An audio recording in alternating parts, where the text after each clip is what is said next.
रूस यूक्रेन के बीच जंग जारी, राजधानी कीव पर कब्जे की लड़ाई तेज, खार्किव समेत कई शहरों में रूसी फौज की ओर से भीषण बमबारी। यूक्रेन के पश्चिमी हिस्से पर रूस का फिर बड़ा हमला, टीवी टावर को बनाया निशाना। इस हमले में 9 लोगों की मौत और 9 लोग घायल। यूक्रेन के कुरेनिवका में दिल दहला देने वाली तस्वीर सामने आई। रूसी सेना ने दागी मिसाइल। जिस वक्त हमला बोला गया उस वक्त सड़कों पर लोगों की आवाजाही हो रही थी। यूक्रेन पोलैंड बॉर्डर पर रूस के हमले में ब्रिटिश स्पेशल फोर्स के 3 पूर्व सैनिकों के मारे जाने की खबर। पहले ही खुलकर रूस के विरोध में है ब्रिटेन। इस घटना के बाद मामला बिगड़ने की आशंका। रूस के रक्षा मंत्रालय का दावा, दोनेत्स्क में यूक्रेन की तरफ से किए गए मिसाइल हमले में 20 नागरिकों की मौत, 28 घायल। रूस और यूक्रेन के बीच इजराइल मध्यस्थता करेगा। यूक्रेन के राष्ट्रपति जेलेंस्की के दफ्तर ने बयान जारी कर दी जानकारी। अमेरिकी संसद में यूक्रेन के राष्ट्रपति जेलेंस्की का संबोधन। भारतीय समय के मुताबिक कल शाम 6:30 बजे अमेरिकी संसद को संबोधित करेंगे। चीन को अमेरिका की सीधी धमकी, यूक्रेन युद्ध में रूस को ना पहुंचाए मदद। चीन ने ताइवान में 13 लड़ाकू विमान भेजकर जताए इरादे। केंद्रीय शिक्षा मंत्री धर्मेंद्र प्रधान का बड़ा बयान, कहा यूक्रेन से लौटे छात्रों को डॉक्टर बनाने के लिए हर संभव व्यवस्था करेगी सरकार। दिल्ली में आज बीजेपी संसदीय दल की बैठक। 4 राज्यों में मिली जीत पर पीएम मोदी का भव्य स्वागत किया जाएगा। सभी सांसदों को बुलाया गया। संसद के दोनों सदनों में आज उठेगा यूक्रेन रूस जंग का मुद्दा। यूक्रेन संकट पर दोपहर 2:30 बजे लोकसभा में बयान देंगे विदेश मंत्री एस जयशंकर। रक्षा मंत्री राजनाथ सिंह मिसाइल फायरिंग पर आज संसद में बयान देंगे। 9 मार्च को अनजाने में हुई थी मिसाइल फायरिंग, जो पाकिस्तान में जाकर गिरी थी। यूपी में अब विधान परिषद में बहुमत की लड़ाई। 36 सीटों पर होने वाले विधान परिषद चुनावों के लिए आज से नामांकन शुरू। यूपी में लखीमपुर हिंसा के मुख्य आरोपी आशीष मिश्रा की जमानत रद्द करने की मांग पर आज सुप्रीम कोर्ट में सुनवाई। आशीष को हाईकोर्ट से मिली है जमानत। महाराष्ट्र सरकार में मंत्री नवाब मलिक की याचिका पर आज कोर्ट का फैसला आएगा। नवाब मलिक ने अपनी गिरफ्तारी को गैर कानूनी बताया है। कर्नाटक में हिजाब विवाद पर सुबह 10:30 बजे हाईकोर्ट का फैसला आएगा। बेंगलुरु में आज से 21 मार्च तक सार्वजनिक जगहों पर सभा, आंदोलन और विरोध प्रदर्शन करने पर रोक। बीजेपी ने 4 राज्यों के लिए केंद्रीय पर्यवेक्षक नियुक्त किए। पहली बार बड़े नेताओं को जिम्मेदारी मिली। अमित शाह और रघुवर दास यूपी के पर्यवेक्षक बनाए गए, तो राजनाथ सिंह, मीनाक्षी लेखी को उत्तराखंड की जिम्मेदारी दी गई। मणिपुर के लिए निर्मला सीतारमण और किरण रिजिजू पर्यवेक्षक नियुक्त किए गए, तो गोवा के लिए नरेंद्र तोमर और एल मुरुगन को जिम्मेदारी मिली है। दिल्ली में सीएम योगी ने राष्ट्रपति रामनाथ कोविंद से शिष्टाचार मुलाकात की। केंद्रीय मंत्री नितिन गडकरी से भी मिले। गडकरी से 45 मिनट की बैठक में यूपी के तमाम हाईवे प्रोजेक्ट्स को लेकर बातचीत हुई। संसद में बजट सत्र के दूसरे चरण की कल शुरुआत हो गई। कार्यवाही शुरू होते ही लोकसभा में मोदी मोदी के नारे लगे। 4 राज्यों के चुनावों में जीत पर बीजेपी सांसदों ने बधाई दी।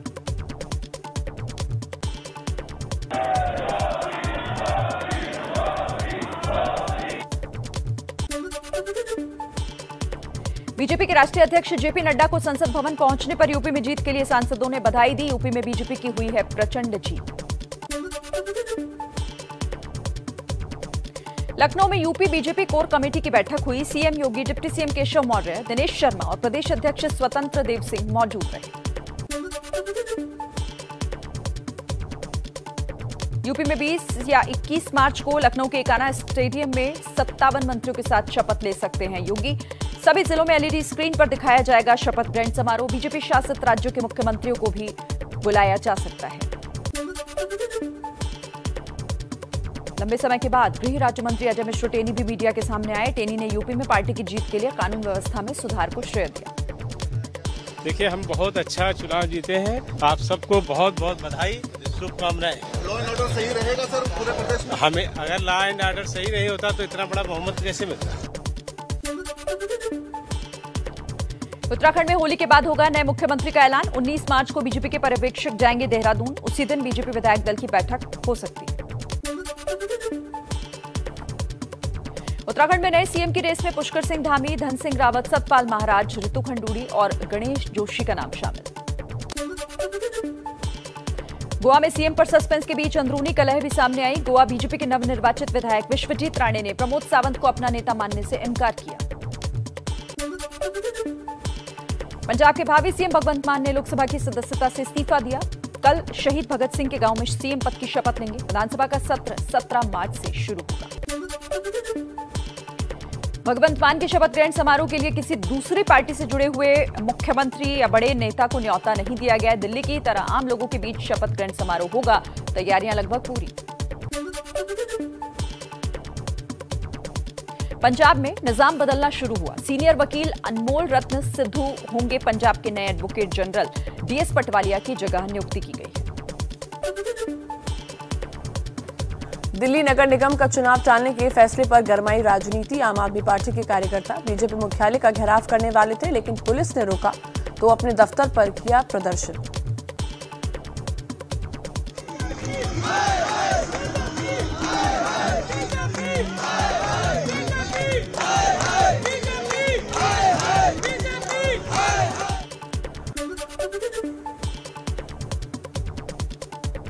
पंजाब में बड़ी जीत के बाद पश्चिम बंगाल का रुख करेगी आम आदमी पार्टी। 2023 में होने वाले पंचायत चुनाव लड़ने की तैयारी। बिहार विधानसभा में सीएम नीतीश कुमार और स्पीकर विजय सिन्हा आमने सामने। लखीमसराय में कानून व्यवस्था को लेकर नीतीश कुमार स्पीकर विजय सिन्हा पर भड़के। इस तरह से नहीं चलेगा, ये बिल्कुल आप ही बता दें जैसे चले उसी तरह चलाएंगे। आप कौन है जो आप कह रहे हैं कि आज नहीं तो दूसरे दिन देंगे? ये बात किसी भी तरह से मंजूर नहीं है। ये सरकार का अब 1 मिनट भी रहना इस राज्य के लिए घातक साबित हो रहा है। दिन में स्पीकर के साथ नोकझोंक के बाद देर शाम राज्यपाल से मिले सीएम नीतीश कुमार। उठा बड़ा सवाल, इस मुलाकात के मायने क्या है? जम्मू कश्मीर के कुलगाम में सरपंच शब्बीर अहमद मीर की हत्या के मामले में बड़ा खुलासा। हिजबुल मुजाहिदीन के इशारे पर हुई थी हत्या। हिजबुल से जुड़े 3 आतंकी गिरफ्तार। हत्या में इस्तेमाल हथियार और गाड़ी जब्त। पंजाब के जालंधर में कबड्डी टूर्नामेंट के दौरान इंटरनेशनल खिलाड़ी संदीप नंगल की गोली मारकर हत्या। मैच के बीच में फायरिंग से स्टेडियम में मची भगदड़। हमलावर फरार। मध्य प्रदेश के अलीराजपुर में युवती से छेड़छाड़ के मामले में पुलिस ने 15 आरोपियों को गिरफ्तार किया। सोशल मीडिया पर वीडियो वायरल होने के बाद पुलिस ने कार्रवाई की। बिहार के भागलपुर में 6 लोगों की संदिग्ध मौत से हड़कंप। पुलिस को जहरीली शराब पीने से मौत की आशंका। छापे में भारी मात्रा में नशे का सामान और शराब बरामद। 5 लोगों को हिरासत में लेकर पूछताछ। वैक्सीन को लेकर सरकार का बड़ा फैसला। कल से 12 से 14 साल के बच्चों को लगेगी वैक्सीन। 60 साल से ज्यादा के बुजुर्गों को लगेगी बूस्टर डोज। देश में खुदरा और थोक महंगाई दर बढ़ी। खुदरा महंगाई दर 8 महीने में सबसे ज्यादा होकर 6.07% हुई। शहरी क्षेत्र में बेरोजगारी दर घटी। जम्मू में डोगरा फ्रंट ने फिल्म कश्मीर फाइल्स के समर्थन में किया प्रदर्शन। कश्मीरी पंडितों के पलायन को लेकर जांच की मांग उठाई।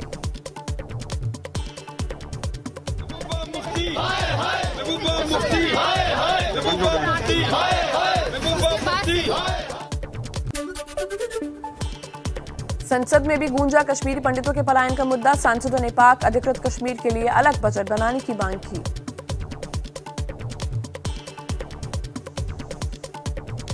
लोग इतने भयभीति से बाहर आए, उनके लिए क्या आपने क्या वायदा दिया, मगर क्या किया आपने? पियोगे जो हम कश्मीरी पंडितों को लेकर किए विवादित ट्वीट को केरल कांग्रेस डिलीट किया। लिखा था 1990-2007 में हुए आतंकी हमले में 399 हिंदू तो 15,000 मुसलमान मारे गए थे।